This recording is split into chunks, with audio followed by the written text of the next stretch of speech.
I woke up to sirens. Not the kind for storms, the kind you only hear in history books. My phone had 37 unread alerts. Global escalation. Cyber attacks underway. Prepare to shelter. The internet slowed and then vanished. Jets roared overhead. The sky was silent, but my city wasn't. I ran outside. People stood still, phones raised, looking at something none of us understood yet. World War III had started.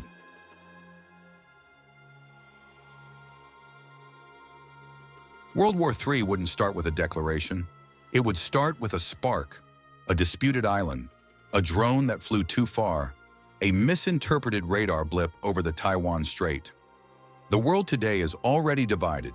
NATO on one side, Russia and China on the other. Add flashpoints like the Baltics, the South China Sea, the Iran-Israel standoff, and you have a matchbox soaked in gasoline. But the first blow might not come from missiles. It could come from code. Imagine, a cyber attack disables satellites. Stock markets glitch. The power grid flickers off. Within minutes, confusion becomes panic, and the world's largest militaries move to high alert. Hour 1. Commercial airspace closes worldwide. Flights are diverted or grounded, millions stranded. Hour 2. Carrier strike groups reposition in the Pacific and Mediterranean.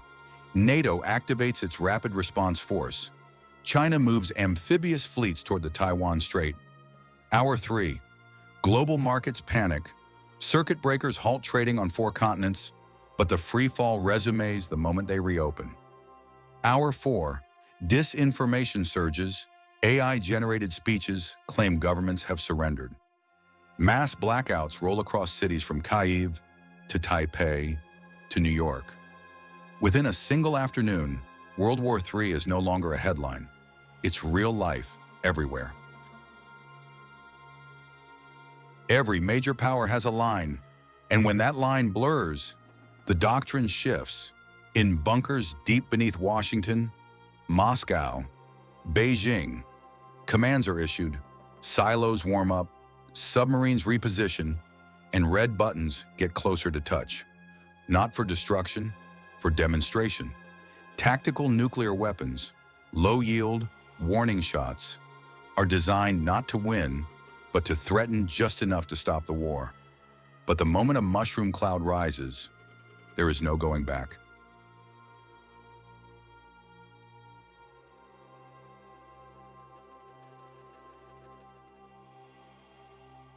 The battlefield has changed. Boots on the ground, still there. But now, wars are decided above and beyond.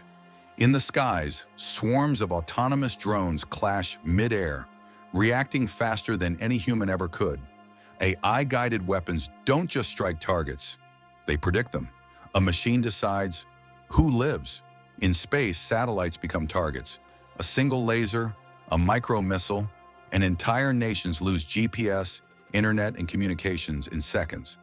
This isn't science fiction, it's the next war, fought by code, algorithms, and machines. And in this war, the most dangerous soldier might not be human at all.